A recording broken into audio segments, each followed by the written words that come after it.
Sejumlah ibu-ibu yang tergabung dalam berbagai forum seperti Dago Melawan, Taman Sari Bersatu, dan Rakyat Anti Penggusuran menggelar aksi unjuk rasa di gedung DPRD Jawa Barat pada Kamis 4 September 2025.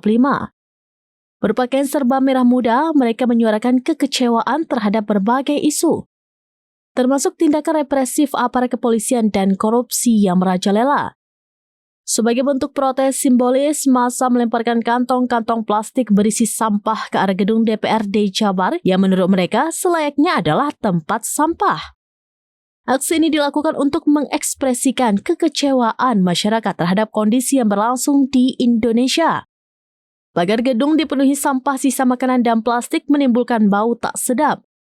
Koordinator aksi, Angga, menyampaikan bahwa aksi ini merupakan wadah bagi masyarakat untuk menyuarakan ketidakpuasan. Angga menuntut agar aset para koruptor disita dan disahkan undang-undang perampasan aset. Ia juga menegaskan bahwa mereka tidak keberatan jika koruptor dijatuhi hukuman mati. Selain itu, tuntutan lainnya adalah pengurangan anggaran tunjangan anggota DPR. Angga juga mendesak pemerintah Provinsi Jawa Barat untuk menghentikan segala bentuk kerjasama dengan TNI agar supremasi sipil dapat dijunjung tinggi di atas kepentingan militer. Ia menekankan pentingnya reformasi Polri dan pembersihan lembaga dewan dari praktik korupsi.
Download Tribun X sekarang, menghadirkan lokal menjadi Indonesia.